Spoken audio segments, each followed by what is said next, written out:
Hello and welcome to SPM IS Academy. Today we will analyze the Assam Tribune newspaper of 26th April 2020. Please note you can download the PDF version of today's newspaper analysis by clicking the link given in the comment section. You can download the PDF version of March 2020 magazine from our website spmisacademy.com.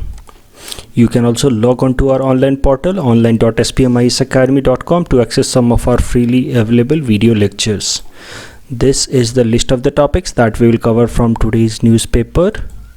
The first article is taken from editorial segment.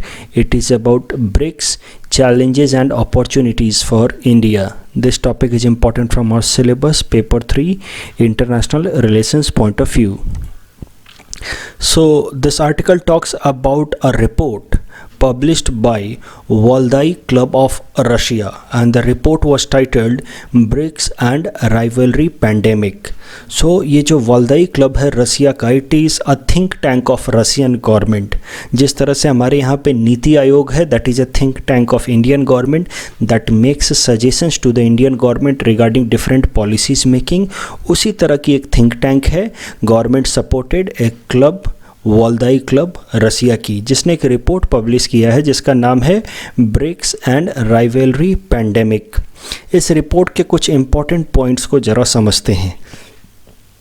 तो ये report में कहा गया है कि west led countries, खासकर US और उसके जो एसोसिएट कंट्रीज़ हैं जैसे कि France, Britain, they are playing a confrontational politics in the name of fixing accountability for COVID-19. Confrontational politics मतलब they are trying to unnecessarily blame China for the spread of COVID-19. वो China को जानबूझ के target कर रहे हैं, and they are unnecessarily targeting Russia also along with China. और ऐसे हालात में हमें, ऐसा इस रिपोर्ट में कहा गया है कि हम जो 5 कंट्रीज़ हैं ब्रिक्स के, BRICS as you must be knowing, BRICS is a international platform of 5 countries. B is for Brazil, R is for Russia, I is for India, C is for China and S for South Africa. तो इस report में कहा गया कि BRICS countries को साथ मिल करके BRICS platform को और ज़्यादा स्ट्रॉन्ग बनाना चाहिए, ताकि इस तरह के जो इंटरनेशनल प्रेशर हैं, इस तरह के जो अनड्यू इंटरनेशनल प्रेशर हैं from the west led countries, उनको अवॉइड किया जा सके. और हमें ब्रिक्स के गवर्नेंस को और ज़्यादा स्ट्रेंथन करने की ज़रूरत है इन द प्रेजेंट सिनारियो. सरल शब्दों में ये कह रहे हैं कि पैंडेमिक की अकाउंटेबिलिटी फिक्स करने के नाम पे यूएस पॉलिटिक्स कर रहा है, और वैसे हालात में ब्रिक्स कंट्रीज़ को साथ मिल करके और कंसोलिडेट करना चाहिए अपने इस प्लेटफॉर्म को. तो इस तरीके से रसिया ने इनडायरेक्टली एक इंडिकेशन देने की कोशिश की है कि Russia is in support of China. कई सारे लोग मुझसे पूछ रहे थे कि सर ये फिर इंटरनेशनल ऑर्गेनाइजेशंस जैसे कि आईसीजे या परमानेंट कोर्ट ऑफ आर्बिट्रेशन या यूएनएससी का तो कोई सिग्निफिकेंस ही नहीं रहा. They have become a toothless organisation. वो कोई भी इंटरनेशनल प्लेटफॉर्म पे किसी भी कंट्री की अकाउंटेबिलिटी फिक्स नहीं कर सकते. In present case they are appearing to be helpless in front of China. तो देखो, ऐसा होता है व्हेन वर्ल्ड के मेजर कंट्रीज आपस में ही पॉलिटिक्स प्ले करना शुरू कर देते हैं. यहाँ पे आप देख सकते हैं कि Russia started to side with China. तो जब ऐसे हालात में फिर ये इंटरनेशनल इंस्टीट्यूशंस मीनिंगलेस होने लगते हैं, टूथलेस होने लगते हैं. जब सारी कंट्रीज़ बिल्कुल अपने वेस्टेड पॉलिटिकल इंटरेस्ट को साइडलाइन करके अगर अकाउंटेबिलिटी फिक्स करनी चाहे तो इन इंटरनेशनल एजेंसीज का यूटिलाइजेशन किया जा सकता है. Otherwise when the major countries start playing their own vested interest के साथ जो अपना पॉलिटिकल गेम वो खेलना शुरू कर देते हैं, वैसे हालात में फिर इन ऑर्गेनाइजेशंस का, इन इंस्टीट्यूशंस का काम कर पाना बहुत मुश्किल हो जाता है. जैसे इस पर्टिकुलर केस में आप देख सकते हैं when world countries are gathering momentum against China, वैसे हालात में अब now Russia is trying to lend it support towards China. तो वैसे हालात में फिर चाइना के खिलाफ कोई एक्शन ले पाना बहुत मुश्किल हो जाएगा. तो जैसा कि इस आर्टिकल का जो थीम है वो है ब्रिक्स, और इस रिपोर्ट में कहा गया है कि ब्रिक्स को कंसोलिडेट करने की ज़रूरत है ताकि वेस्ट लेड कंट्रीज इस तरह की पॉलिटिक्स ना खेल पाएँ. तो अब उल्टा counter allegation west led countries US पे लगाने की कोशिश की जा रही है with help of this report कि वेस्ट कंट्रीज अननेसेसरीली चाइना पे प्रेशर बना रहे हैं और ऐसे हालात में हमें ब्रिक्स को कंसोलिडेट करने की ज़रूरत है। तो जरा ब्रिक्स का एक बैकग्राउंड समझते हैं, उसका पर्सपेक्टिव समझते हैं कि क्यों ब्रिक्स एक प्लेटफॉर्म की तरफ बिल्ड किया गया है। सो इस बात को समझने के लिए हमें समझना होगा कि after world war II that ended in 1945 the entire world was devastated, may it be from infrastructure point of view और may it be from economy point of view और global trade point of view. So entire world was devastated, that is why need of building global institutions was felt। एक ऐसा global institution बनाया चाहिए जो global order वापस से setup करे, global trade को वापस से रिवाइव करे और ओवरऑल ग्लोबल इकोनॉमी को रिवाइव करे। So the after world war II a need of setting up global institutions for revival of world order and global economy was needed, and that is why so many global institutions were created after World War II, like United Nations, Bretton Woods institutions like IMF, World Bank, G7 groupings. So many groupings were created after World War II with an objective of establishing global order once again to avoid such conflicts in future and revive the global economies again। लेकिन आप सबको पता है कि world war II में जो waste led countries हैं they were victorious. US, Britain, France they emerged victorious in world war II। तो वर्ल्ड वॉर II के बाद जो भी ग्लोबल इंस्टीट्यूशंस बनाए गए हैं, जो भी ग्लोबल फ्रेमवर्क बनाए गए हैं, उनमें इन सारे कंट्रीज का डोमिनेंस बहुत ज़्यादा रहा है। They have established platform, that platforms where mostly in tune with the ideas, opinions led by these West-led countries like US, Britain, France। For example IMF या वर्ल्ड बैंक में का क्रिटिसिज्म आज भी किया जाता है that it gives undue preference to US। इससे related article मैं ऑलरेडी डिस्कस कर चुका हूं जहां पे मैंने आपको बताया कि US की वोटिंग राइट IMF और वर्ल्ड बैंक दोनों में 15% से ज़्यादा है और कोई भी डिसीजन लेने के लिए, कोई भी क्रिटिकल डिसीजन लेने के लिए in IMF and World Bank 85% vote की ज़रूरत होती है। So technically US has veto power in these two institutions IMF and World Bank. इस कारण से इनको क्रिटिसाइज किया जाता है that they are undemocratic in nature. So this is one example where you can see that US is enjoying undue influence in these two institutions. G7 आप सबको पता है इट प्रमोट्स वेस्टर्न एजेंडा, इससे भी related article मैं cover कर चुका हूँ। और यूनाइटेड नेशंस पे भी बार बार एलिगेशंस लगते रहते हैं that United Nations works under huge influence of west countries. तो दुनिया की जो भी ग्लोबल ऑर्डर्स हैं, ग्लोबल इंस्टीट्यूशंस हैं, they are accused of favoring the interest of West-led countries like US, Britain, France, Germany। और जब तक 21st century स्टार्ट हुआ, by the beginning of this century, 21st century, now China emerged as a major superpower, may it be from military point of view or from economic point of view, and China could now challenge West hegemony। तो अब एक ऐसा country Asia में emerge होकर के आया जो इन waste led countries की हेजेमनी को, ओवरऑल सुप्रीमेसी को चैलेंज कर सकता था। और रसिया जो एक बार के लिए डिवास्टेट हो गया था in 1991 after disintegration of USSR by beginning of 21st century under leadership of Vladimir Putin, Russia also wanted to revive its glory of cold war time.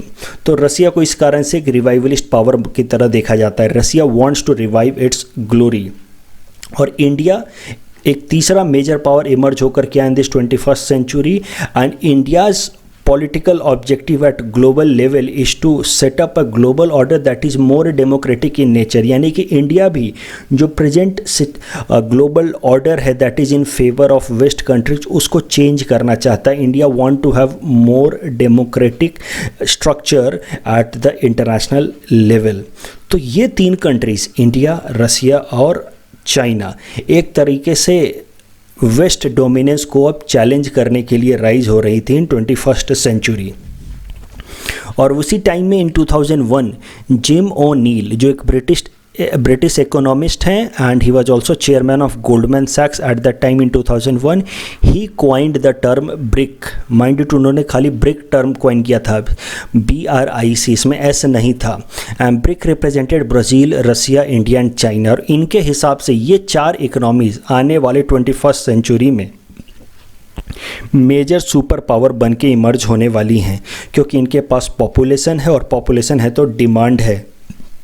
और वेस्ट की जो कंट्रीज़ हैं वो अपना पोटेंशियल सैचुरेट कर चुकी हैं। मैंने आपको पहले भी बताया कि जो कंट्रीज़ बहुत ज़्यादा डेवलप होती हैं उनके पास पोटेंशियल कम हो जाता है आगे डेवलप होने का, और ये सारी कंट्रीज जिनके पास पॉपुलेशन है तो डिमांड है और लोगों की लाइफस्टाइल अभी भी रिलेटिवली पुअर है, that means they have huge potential in future. और इन सब कारणों से जिम ओनील ने कहा कि these 4 economies are going to be economic super power by 2050। तो इस तरीके से ये 4 कंट्रीज़ के इंटरेस्ट कन्वर्ज होते हुए दिखाई दिए। ये 4 कंट्रीज़ तो ग्लोबल ऑर्डर में रीस्ट्रक्चरिंग चाहते ही थे। चाइना यूएस के डोमिनेंस को चैलेंज करना चाहता था, रसिया अपनी ग्लोबल लॉस्ट ग्लोरी को रिवाइव करना चाहता था, इंडिया इंटरनेशनल जो ग्लोबल ऑर्डर है उसको ज़्यादा डेमोक्रेटिक बनाना चाहता था, और ब्राज़ील के भी इंटरेस्ट इंडिया से सिमिलर रहे हैं। Brazil also wanted to have a democratic global order. इन कारणों से ये 4 कंट्रीज़, इनके फॉरेन पॉलिसीज़ भी इन लाइन थे और इनका इकोनॉमिक पोटेंशियल भी एक जैसा था। इन कारणों से इन चारों कंट्रीज़ ने मिल करके, जैसा गोल्डमैन सैक्स के चेयरमैन जिम ओनील ने कहा था कि इनका पोटेंशियल है और इनको साथ मिल करके कोलैबोरेट करना चाहिए, तो इस कारण से इन 4 कंट्रीज़ ने मिल करके एक इंटरनेशनल प्लेटफॉर्म बनाया जिसका नाम दिया गया ब्रिक इन 2009। और ब्रिक की पहली समिट हुई इन 2009 एज आई सेड एट याकातरिनबर्ग इन रसिया। इस टाइम में जैसा कि मैंने आपको बताया बस 4 कंट्रीज़ ने पार्टिसिपेट किया, Brazil, Russia, India and China. फिर 2010 में जो अगली समिट हुई, सेकंड समिट ऑफ ब्रिक, वो हुई ब्राज़ील में, और वहाँ पे साउथ अफ्रीका को भी ज्वाइन करा दिया गया in BRIC. And now BRIC became officially BRICS, क्योंकि साउथ अफ्रीका के भी इकोनॉमिक एस्पिरेशंस और पॉलिटिकल गोल्स मोर और लेस ब्रिक कंट्रीज के लाइन में थे। 2014 जो समिट था, that was 6th summit of BRICS, that was a very monumental summit for BRICS, that was held in Fortaleza Brazil. और यहाँ पे फोर्टालेजा में एक डिक्लेरेशन अनाउंस किया गया जिसका नाम है फोर्टालेजा डिक्लेरेशन, जिसके हिसाब से एक नया फाइनेंशियल इंस्टीट्यूशन सेटअप किया गया एट इंटरनेशनल स्केल जिसका नाम दिया गया न्यू डेवलपमेंट बैंक। इसको हम लोग ब्रिक्स बैंक नाम से भी जानते हैं। And this BRICS bank was established as a result of Fortaleza's declaration in 6th BRICS summit that was held in Brazil at Fortaleza city.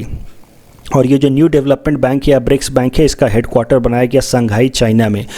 New development bank और world bank या IMF के बीच का मेन डिफरेंस आप अगर समझोगे तो आपको ये पता चलेगा कि जो न्यू डेवलपमेंट बैंक है उसमें हम लोग एक प्रिंसिपल फॉलो करते हैं, 1 कंट्री 1 वोट, यानी कि 5 कंट्रीज़ हैं, Brazil, Russia, India, China, south Africa, और सारे कंट्रीज़ जो फाउंडिंग कंट्रीज़ हैं इन सब कंट्रीज़ के पास बराबर वोटिंग राइट है। और यही मेन ऑब्जेक्टिव है इन 5 कंट्रीज़ का एक साथ आने का। They want to have a democratic global order. And ये कंट्रीज़ वर्ल्ड बैंक और आईएमएफ को इसीलिए क्रिटिसाइज़ करते हैं because world bank and IMF do not work in democratic manner, they do not follow the principle of 1 country 1 vote. और उसी criticism को follow करते हुए इन्होंने जब अपना खुद का एक फाइनेंशियल इंस्टीट्यूशन बनाया न्यू डेवलपमेंट बैंक, तो वहाँ पे उन्होंने फॉलो किया the principle of 1 country 1 vote. उसके अलावा ब्रिक्स के कुछ फ्यूचर प्रपोजल भी हैं। आगे आने वाले जो कुछ मेजर इनिशिएटिव्स हैं इन पाइपलाइन, उसमें जो सबसे मेजर इनिशिएटिव आगे लिया जाने वाला है वो है setting up of BRICS credit rating agency. क्योंकि इंडिया का ऐसा मानना है कि जो ग्लोबल क्रेडिट रेटिंग एजेंसीज हैं जैसे standard and poor, Moody's, Fitch, वो सारी जो क्रेडिट रेटिंग एजेंसीज हैं ये अनड्यूली फेवर करती हैं वेस्ट कंट्रीज़ को, यूएस और उसके अलाइज को। और इस कारण से ब्रिक्स कंट्रीज आगे अब नेगोशिएट कर रही हैं to set up their own credit rating agencies. तो the point that I am trying to make कि ये पूरा का पूरा ब्रिक्स प्लेटफॉर्म इसीलिए बनाया गया है ताकि ग्लोबल ऑर्डर में वेस्ट कंट्रीज के ओवर डोमिनेंस को रेगुलेट किया जा सके। और इंडिया की एक मेजर विजन है, मेजर फॉरेन पॉलिसी है कि ग्लोबल ऑर्डर को ज़्यादा से ज़्यादा डेमोक्रेटिक बनाया जा सके। तो अब इस आर्टिकल का कंक्लूजन देखते हैं। The article concludes that fixing accountability for covid requires concerted global effort. पूरी दुनिया के सारी कंट्रीज़ को एक साथ आकर के अपने वेस्टेड इंटरेस्ट को साइडलाइन करना होगा और एक साथ एक पर्टिकुलर डायरेक्शन में उनको एफर्ट लगाना होगा in order to fix the accountability behind कोविड-19 कि आखिर इसके पीछे कौन से कारण रेस्पॉन्सिबल हैं। लेकिन इसको कर पाना सरल नहीं होगा, ऐसा इस आर्टिकल में कहा गया है, because every world country has its own priorities in foreign policy. जैसा कि हमने डिस्कस किया, रसिया की अपनी प्रायोरिटी है, it wants to revive its glory of cold war era, और इस कारण से रसिया ने कि स्ट्रॉन्ग एक्सेस बिल्ड कर रखा है with China, Russia China axis. India की अपनी प्रायोरिटीज़ है इन ग्लोबल सेटअप। इंडिया का अपना एक विजन है to have more democratic global order, और इस कारण से इंडिया ने एक इस तरह का स्ट्रॉन्ग प्लेटफॉर्म बनाने की कोशिश की है in the name of BRICS. आपको एक बात यहाँ पे समझ आएगी कि इंडिया की एक फॉरेन पॉलिसी है टुवर्ड्स चाइना, जिसका नाम है partial containment and partial engagement. इस बात को हमें समझना होगा कि देखो, चाइना नो डाउट के साथ हमारे संबंध अच्छे नहीं। After 1962 war there is an atmosphere of distrust between India and China, लेकिन साथ ही साथ इंडिया की अपनी एक मेजर विजन है, फॉरेन पॉलिसी है रिगार्डिंग ग्लोबल ऑर्डर, जहाँ पे हम चाहते हैं कि वेस्ट के डोमिनेंस को थोड़ा सा रेगुलेट किया जाए, कम किया जाए। और इस कारण से इंडिया की जो फॉरेन पॉलिसी है towards China, that is not of complete containment, कि चाइना को पूरी तरह से कंटेन करना हमारा ऑब्जेक्टिव नहीं है। हम लोग चाइना के साथ थोड़ा इंगेज भी करते हैं और चाइना को थोड़ा रेगुलेट भी करते हैं। फॉर एग्जांपल, पार्शियल इंगेजमेंट का एग्जांपल है ब्रिक्स। चाइना के साथ हाल फिलहाल में हमारा एक मिलिट्री इनिशिएटिव भी हुआ था इन दिसंबर। उसके अलावा इनफॉर्मल समिट हुआ था इन सितंबर विथ चाइनीज़ प्रेसिडेंट। तो चाइना के साथ इंडिया बहुत हद तक इंगेज भी करने की कोशिश करता है, गुड रिलेशनशिप बना के रखने की कोशिश भी करता है। The objective being to regulate the global order and make it more democratic. अगर हम चाइना के साथ बिल्कुल भी अपनी रिलेशनशिप को तोड़ दें तो फिर ग्लोबल ऑर्डर में जो हमारा चेंज लाने का विजन है वो हम नहीं ला पाएंगे। वेस्ट का जो डोमिनेंस है वो मेंटेन रहेगा, but at the same time we do not want China to rise unilaterally and dominate in the Asian region. That is why we have adopted the policy of partial containment of China as well, जहाँ पे हम Malabar exercise करते हैं। South China सी में Indian navy जाती है और वो जाकर के ऑस्ट्रेलिया और यूएस नेवी के साथ एक एक्सरसाइज करती है, जॉइंट नेवल एक्सरसाइज करती है। क्वाड ग्रुप हमने बना रखा है कि informal quad group with Japan, Australia and US and India, ताकि हम चाइना को कर्ब कर सके उसकी यूनिलैटरल राइज को। सो द पॉइंट इज़ कि we want to contain China as well as engage with China, क्योंकि हम ना पूरी तरह से वेस्ट पे रिलाई करना चाहते हैं, क्योंकि वेस्ट कंट्रीज़ का ऑलरेडी ओवर डोमिनेंस है दुनिया में और उन्होंने डेमोक्रेटिक स्ट्रक्चर होने नहीं दिया अभी तक ग्लोबल ऑर्डर को। At the same time we do not want China to rise unilaterally. So अब ऐसे हालात में हमने एक प्लेटफॉर्म बनाया है ब्रिक्स की मदद से हम चाह रहे हैं कि एक ऑल्टरनेटिव मॉडल प्रपोज किया जाए to global orders like IMF, world bank, ताकि हम लोग सिचुएशन को, जो ग्लोबल ऑर्डर है उसको थोड़ा और डेमोक्रेटिक बना सकें।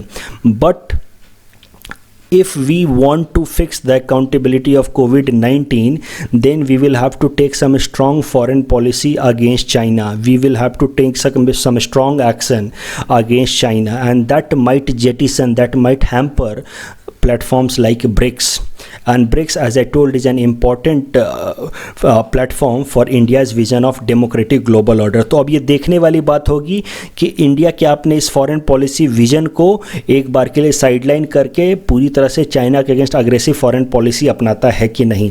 इस आर्टिकल में यही लिखा है that it will be difficult for world countries to establish accountability for COVID-19 because every world country, may it be Russia, may it be India, have their own foreign policy priorities, and they may not take an aggressive foreign policy against China in order to fix the accountability of COVID-19.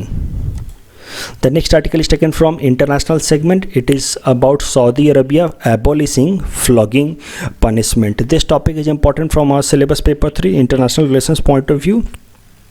The ideas discussed in this topic is also important for political science optional students. So एक बार जरा news समझते हैं।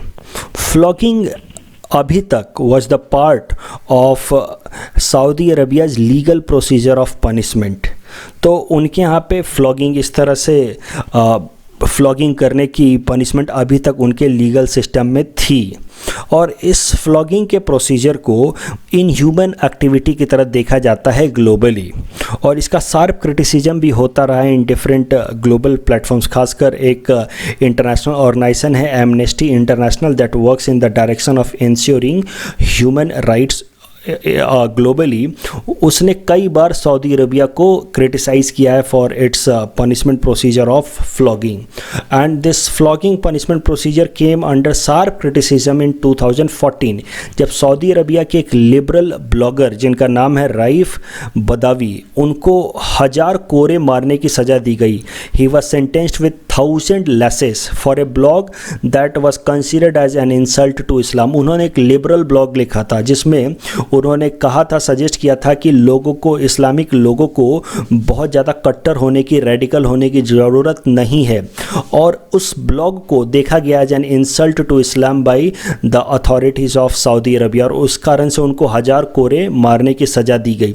तो उसके बाद से इस फ्लॉगिंग पनिशमेंट प्रोसीजर को और ज़्यादा शार्प तरीके से क्रिटिसाइज़ किया जाना शुरू किया गया इंटरनेशनली और उसके अगले साल ही रैफ बदावी को उनके ह्यूमन राइट्स के काम के लिए उनको यूरोपियन यूनियन ने साखरोव ह्यूमन राइट्स प्राइज़ भी दिया इन 2015। तो आप एक बात इस तरीके से समझो कि रैफ बदावी को ये जो साखरोव ह्यूमन राइट प्राइज़ दिया गया है European Union, that was an attempt to criticise the inhuman practices taken by Saudi administration. तो एक बार जरा साखरोव ह्यूमन राइट्स प्राइज़ के बारे में भी समझ लेते हैं। This Sakharov prize for freedom of thought also known as Sakharov prize is an honour to individual or group of people who have dedicated their life in the defense of human rights and freedom of thought। तो जो लोग भी freedom of thought या human rights के लिए fight करते हैं उनको यूरोपियन यूनियन ये अवार्ड देता है और ये अवार्ड हर साल किसी एक इंसान को या ग्रुप ऑफ पीपल को दिया जाता है। This prize has been initiated under the name of Russian scientist Andrew Sakharov और ये प्राइज़ यूरोपियन यूनियन 1988 से हर साल किसी न किसी एक ह्यूमन राइट एक्टिविस्ट को देता रहा है। ये है Andrew Sakharov. He was a nuclear scientist of USSR और यूएसएसआर के टाइम में बहुत सारी ह्यूमन राइट्स वायलेशन के अगेंस्ट इन्होंने आवाज़ उठाई थी और इस कारण से यूएसएसआर ने इनको भी पनिश किया था।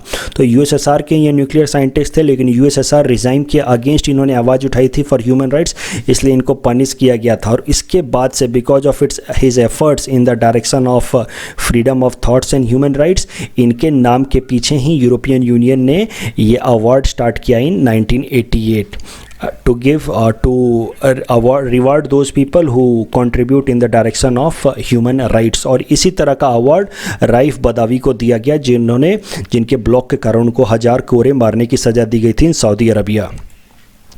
तो अब जरा समझते हैं कि आखिर ये रिफॉर्म सऊदी अरबिया लेकर के आ क्यों रहा है। अभी रिफॉर्म जैसे कि आप देख सकते हैं ये फ्लॉगिंग का रिफॉर्म सऊदी अरबिया ने लेकर के आया जहाँ पे फ्लॉगिंग को यानी कि कोरे मारने की सज़ा को उसने अब हटा दिया है। वैसे ही हाल फिलहाल में सऊदी अरबिया ने कई सारे और ह्यूमन सेंटर्ड रिफॉर्म्स लेकर के आए जैसे कि विमेन राइट्स के लिए उसने कई सारे रिफॉर्म्स लेकर के आए। Now women can drive in Saudi Arabia. पहले women were not allowed to drive in Saudi Arabia. Now they can participate in sports and entertainment events. They can go out alone now. पहले Saudi Arabia के अंदर नियम था कि women can go out only along with their male counterpart. तो कोई ना कोई एक मेल फैमिली मेम्बर उनको ज़रूर एकम्पनी करना चाहिए। तो इन तरह के नियम अब हटा लिए गए हैं। सो ये भी एक रिफॉर्म है जो सऊदी अरबिया हाल फिलहाल में लेकर के आया है। उसके अलावा एक और तरह की इनह्यूमन एक्टिविटी प्रैक्टिस की जाती है सऊदी अरबिया में जिसका नाम है कफाला सिस्टम और सऊदी अरबिया अब कफाला सिस्टम को भी एबॉलिश करने वाला है। तो हाल फिलहाल में वो पूरी तरह से लगभग फाइनल है। आने वाले कुछ दिनों में कफाला सिस्टम भी अब एबॉलिश हो जाएगा सऊदी अरबिया से। तो the point that I am trying to make that Saudi Arabia is now trying to do away with inhuman practices that were being continued in the kingdom so far. एक बार जरा कफाला system भी समझ लेते हैं। सो देखो सरल शब्दों में पहले समझाता हूँ। इंडिया से, बांग्लादेश से, पाकिस्तान, श्रीलंका ऐसे कई सारे कंट्रीज से वर्कर्स जाते हैं और गल्फ़ कंट्रीज़ में Saudi Arabia, Oman, Kuwait, Iran में काम करने के लिए जाते हैं इन द ऑयल फील्ड्स। और ये सारे जो गरीब वर्कर होते हैं उनका पासपोर्ट पहले जब्त कर लिया जाता है। वहाँ पे इनको डायरेक्ट एम्प्लॉयमेंट नहीं मिलता है, उनको जाकर के वहाँ पे एक लोकल गारंटर ढूंढना होता है, जो वहाँ का एक लोकल इमिराती हो जिसको ये गारंटर की तरह ढूंढते हैं, जो इनकी गारंटी ले सके कि हाँ ये लोग अच्छे से काम करेंगे और बीच में काम छोड़ करके नहीं जाएंगे, और उसको कहा जाता है कफील। तो इन सब लोगों को जाकर के वहाँ पे एक लोकल गारंटर ढूंढना होता है या स्पॉन्सर ढूंढना होता है जिसको कहा जाता है कफील, और उसके पास इन लोगों को अपना पासपोर्ट जमा करना होता है। उसके बाद ये कफील इनकी गारंटी लेता है कि yes this people are now ready to work in this particular country में, फॉर एग्जांपल सऊदी अरबिया। तो एक बार कोई एक लोकल स्पॉन्सर इनकी गारंटी लेता है तभी जाकर के इनको वहाँ नौकरी मिलती है। सो ये प्रोसीजर अभी तक फॉलो होता रहा है वहाँ पे, जिसको कफाला सिस्टम कहते हैं। अब इस कफाला सिस्टम में प्रॉब्लम क्या है कि ये जो वर्कर्स हैं जो अपना पासपोर्ट जमा कर देते हैं उस लोकल स्पॉन्सर के पास, उस कफील के पास, अब ये वर्कर एक तरह के स्लेव बन जाते हैं इस कफील के सामने। उनको अपने सैलरी का एक अच्छा खासा अमाउंट इस कफील को देना होता है। उसके अलावा ये कफील इनको बहुत एक्सप्लॉइट करता है, इनका पासपोर्ट भी इनको नहीं देता है। So these people are not even allowed to come back to their home country. अगर एक बार इनका मन हो गया कि यहाँ पे काम नहीं करना है, तब भी इनका पासपोर्ट इनको वापस नहीं दिया जाता है। तो इस तरीके से ये लोग एक बार वहाँ जाने के बाद और इस कफाला सिस्टम के कारण they become a kind of slave to the कफील। और इस कारण से इस कफाला सिस्टम को जो पूरे गल्फ कोऑपरेशन काउंसिल वाले कंट्रीज़ में प्रैक्टिस किया जाता है, इसको काफ़ी इनह्यूमन एक्टिविटी की तरह देखा जाता है और दुनिया भर की कंट्रीज इसको क्रिटिसाइज़ करती हैं एज एन इनह्यूमन प्रैक्टिस। और अब कफाला सिस्टम को भी सऊदी अरबिया एबॉलिश करने वाला है। सो अब नेचुरल सवाल ये उठेगा कि आखिर सऊदी अरबिया इतने सारे ह्यूमन सेंट्रिक रिफॉर्म्स ला क्यों रहा है, तो इसको भी ज़रा समझते हैं। देखो, सऊदी अरबिया की इकोनॉमी कम्प्लीटली वन डायमेंशनल है। One dimensional means it depends mostly on one economic activity, that is to extract crude oil and export it. तो अभी तक तो उनका पूरा का पूरा इकोनॉमिक एक्टिविटी और पूरी की पूरी इकोनॉमी इसी एक इकोनॉमिक एक्टिविटी के अराउंड सेंटर्ड है। लेकिन now crude oil are getting exhausted very quickly, and it is predicted that crude oils will get exhausted completely by 2040। तो 2040 तक तो क्रूड ऑयल पूरी तरह से एग्जॉस्ट हो जाएंगे। और वैसे हालात में अगर सऊदी अरबिया ने अपनी इकोनॉमी को डाइवर्सिफाई नहीं किया, then Saudi Arabia economy will collapse. और इस कारण से अब सऊदी अरबिया चाहता है कि अपनी इकोनॉमी को डाइवर्सिफाई करे, अलग अलग डायरेक्शंस में वो काम करे, आईटी फील्ड में डेवलपमेंट लेकर के आए, अलग अलग सर्विसेज सेक्टर में वो अपना अब वो आगे बढ़ना चाहता है। और इस कारण से सऊदी अरबिया ने एक प्रोग्राम लॉन्च किया जिसका नाम है सऊदी विजन 2030। सऊदी विजन 2030 में अलग अलग इनिशिएटिव्स लिए गए हैं, जैसे कि some of the highlights of Saudi vision 2030 is like it wants to reduce Saudi Arabia's dependence on crude oil, it wants to diversify its economy, it wants to develop public service sector such as health, education, infrastructure, recreation, tourism. क्योंकि अब वहाँ पे Saudi Arabia की सरकार को पता है कि अगर उसने लोगों के वेलफेयर पे काम करना शुरू नहीं किया तो धीरे धीरे वहाँ भी गरीबी आ रही है और वहाँ भी प्रोटेस्ट हो सकता है और वहाँ भी अरब स्प्रिंग जैसा रिवॉल्यूशन हो सकता है। तो now government has started to work in the direction of public welfare as well. It is now trying to create non oil industry, and for all this Saudi Arabia government requires some foreign investment, क्योंकि अब crude oil ज़्यादा time तक बचेगा नहीं। और foreign investment attract करने के लिए सऊदी अरबिया सरकार को अपने यहाँ पे इनह्यूमन प्रैक्टिसेस को अबैंडन करना होगा। जब तक वहाँ पे इस तरह की इनह्यूमन प्रैक्टिसेस चलेंगी, कफाला चलेगा या फ्लॉगिंग चलेगा, तब तक फॉरेन इन्वेस्टमेंट बहुत हद तक सऊदी अरबिया अट्रैक्ट नहीं कर सकता। और इस कारण से इस तरह के इनह्यूमन प्रैक्टिसेस को धीरे धीरे अबैंडन किया जा रहा है with vision Saudi Vision 2030. This Saudi Vision 2030 has been initiated by Saudi King Mohammed bin Salman. The next article is taken from National Segment. It is about Dekho Apna Desh webinar. This topic is important from our syllabus paper for Indian economy point of view. So Dekho Apna Desh webinar was started on 14th April 2020 by Ministry of Tourism. देखो, webinar का पहले मतलब समझ लो, then we will come to this. Webinar is a kind of live seminar conducted over internet. तो इस तरह का होस्ट होगा जो लाइव कुछ सेमिनार कंडक्ट कराएगा, कुछ इमेजेस दिखाएगा और वो अपना स्क्रीन शेयर करेगा विद सो मेनी अटेंडीज। तो इसको हम कहते हैं वेबिनार। और इसी तरह का एक वेबिनार लॉन्च किया है मिनिस्ट्री ऑफ टूरिज़्म ने। जिसका नाम दिया उन्होंने देखो अपना देश। और इस वेबिनार का ऑब्जेक्टिव है to cater in depth information about tourist destinations in our country. तो अलग अलग टूरिस्ट डेस्टिनेशंस के बारे में बताने की कोशिश की जाएगी to tourist from across the world. तो पूरे दुनिया के अलग अलग जगह के लोग इंटरनेट के माध्यम से देख सकते हैं कि इंडिया के अलग अलग इंपॉर्टेंट टूरिस्ट साइट्स के क्या फीचर्स हैं, और इसमें अलग अलग सीरीज लाए गए हैं। तो कम से कम इसमें 20 शहरों को कवर किया जाएगा, 20 जगहों को कवर किया जाएगा। जो सबसे पहला वेबिनार था that was conducted on history of Delhi, जिसका नाम दिया गया city of cities Delhi's personal diary. और इसको कम से कम 5,500 लोगों ने इस वेबिनार को अटेंड किया। दुनिया के अलग अलग कोनों से लोगों ने दिल्ली बेस्ड इस वेबिनार को देखा। इस ऑब्जेक्टिव इस वेबिनार का समझते हैं। मिनिस्ट्री ऑफ टूरिज्म ने ये देखो अपना देश वेबिनार क्यों चालू किया है, क्योंकि इंडिया के अंदर अभी के लिए तो टूरिज्म पूरी तरह से हैम्पर हो चुका है, ख़राब हो चुका है बिकॉज ऑफ कोविड-19।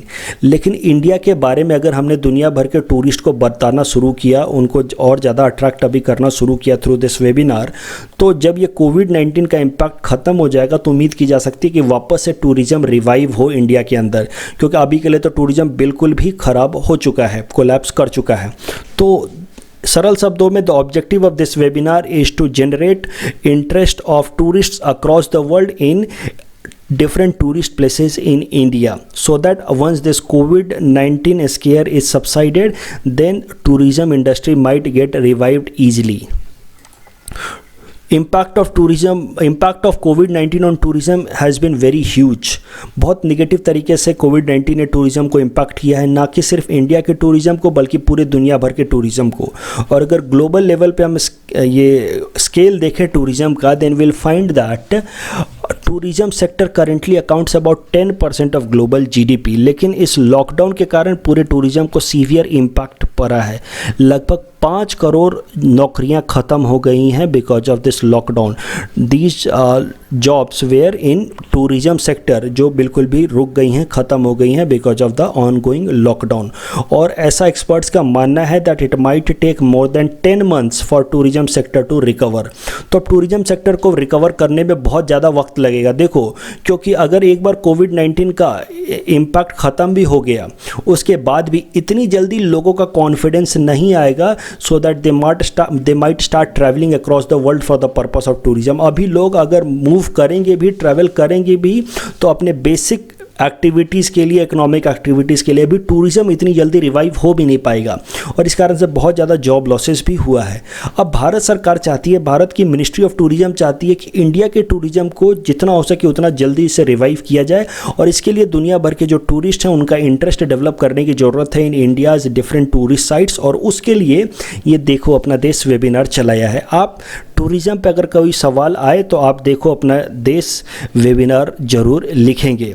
और अगर कभी कोविड-19 पे सवाल आ जाए और उसके नेगेटिव इम्पैक्ट को कर्ब करने के लिए, इकोनॉमिक नेगेटिव इम्पैक्ट को कर्ब करने के लिए भारत सरकार क्या कर रही है, तो उसको आप अलग अलग सेक्टर में डिवाइड करके लिखेंगे। और उसमें इकोनॉमिक सेक्टर में जब आप लिख रहे होंगे तो आप ज़रूर लिखना कि ministry of tourism has started a webinar Dekho Apna Desh in order to revive tourism in India after कोविड-19 subsides। In our segment 400 most probable topics for upcoming UPSC prelims 2020, today we'll cover topic number 226 to 230.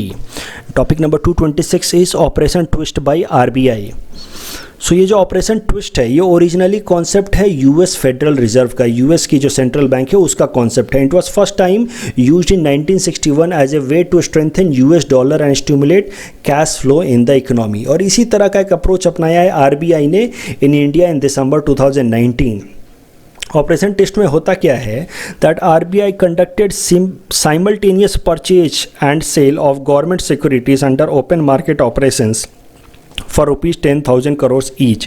RBI purchased longer term maturities bonds जिनकी maturity होगी 2029 में, and simultaneously sold short term duration ones जिनकी maturity थी 2020 में। तो short term maturity वाले bond को बेच दिया और लॉन्ग टर्म वाले खरीद लिए 10,000 करोड़ के। इससे हुआ क्या कि आरबीआई की लाइबिलिटी 10 साल के लिए एक्सटेंड हो गई। इसको इसी तरह के अप्रोच को कहते हैं ऑपरेशन ट्विस्ट। ओरिजिनल कॉन्सेप्ट है ये यूएस का, जो इंडिया में आरबीआई ने अपनाया in 2019। Operation twist is when the central bank uses the proceeds from the sale of short term securities to buy long term government debt papers leading to easing of interest rates on the long term papers। देखो होता क्या है कि long term पे जब हम लोग loan लेते हैं तो उसका इंटरेस्ट रेट कम होता है, जबकि शॉर्ट टर्म वाले का ज़्यादा होता है। तो शॉर्ट टर्म वाले बॉन्ड को बेच करके लॉन्ग टर्म वाला बॉन्ड लेने से इंटरेस्ट रेट ओवरऑल कम हो जाता है, और इसी अप्रोच को कहते हैं ऑपरेशन ट्विस्ट। तो ऑपरेशन ट्विस्ट इस साल किया है आरबीआई ने, तो इस कारण से ये इस साल के लिए बहुत इंपॉर्टेंट है और हो सकता है आने वाले एग्जाम में इससे रिलेटेड सवाल पूछ लिया जाए। Please attempt this question on the basis of operation twist. Topic 227 is about the Ombudsman Scheme for Digital Transaction. The Ombudsman Scheme for Digital Transaction is a senior official appointed by the Reserve Bank of India to redress customer complaint. It has been set up under Payment and Settlement System Act of 2007. There is no charge or any fee for filing resolving customers complaint. तो सरल शब्दों में एक officer बनाया गया है by RBI जो bank से रिलेटेड कोई भी कंप्लेन को वहाँ पे सुनेगा और उस पर कार्रवाई करेगा। उसका नाम है ombudsman for digital transaction. It's a senior official appointed by RBI to redress consumer और customers complain against banks. Please attempt this question on the basis of this topic. Topic number 228 is about infrastructure leasing and financial services. ILFS इस साल बहुत news में रहा है, तो इससे related भी सवाल आ सकता है। It is an NBFC non banking financial company and it is a systematically important non deposit core investment company. ये जो टैग है सिस्टमेटिकली इंपॉर्टेंट का, इस टैग को इस ILFS कंपनी को दिया है आरबीआई ने। लेकिन एक बात आपको ध्यान रखनी है कि ILFS is not a company owned by government of India. इस पर कई सारे शेयर होल्डर्स का पैसा लगा है, जैसे LIC का, SBI का, अबू धाबी इन्वेस्टमेंट अथॉरिटी का। It is not a government owned company. Please attempt this question on the basis of this topic. Topic number 229 is about gossypol. तो गॉसिपोल इस साल न्यूज में था, इससे रिलेटेड भी सवाल आ सकता है। It is a natural phenol derived from cotton plant. Please attempt this question. Topic number 230 is about Bombay blood group. ये एक तरह का रेयर ब्लड ग्रुप है। This Bombay blood group is also known as HH blood group and it is deficient in expressing antigen H, meaning the RBC of Bombay blood group do not have antigen H. The difference is that O blood group has antigen H while this HH or Bombay blood group do not have antigen H. सरल शब्दों में आपको याद रखना है कि a person with Bombay blood group can give blood to a person having blood group A, B or O, but they cannot receive blood from them. तो ये Bombay blood group बहुत रेयर ब्लड ग्रुप होता है, ये सबको blood दे तो सकता है, लेकिन इसको ब्लड अगर लेने की ज़रूरत होगी तो ये बस बॉम्बे ब्लड ग्रुप वाले इंसान से ही ये ब्लड ले सकता है। So a person can take blood group only from its own blood type, that is HH blood type. Please attempt this question on the basis of this topic. This is the answer of question number 221 to 225 that we had given in yesterday's newspaper analysis. Today's question, that is question number 226 to 230, can be attempted by you people, and you can also share the answer in the comment section. We will be sharing answer of these questions in tomorrow's newspaper analysis. That's all from our side for today. Thanks for watching.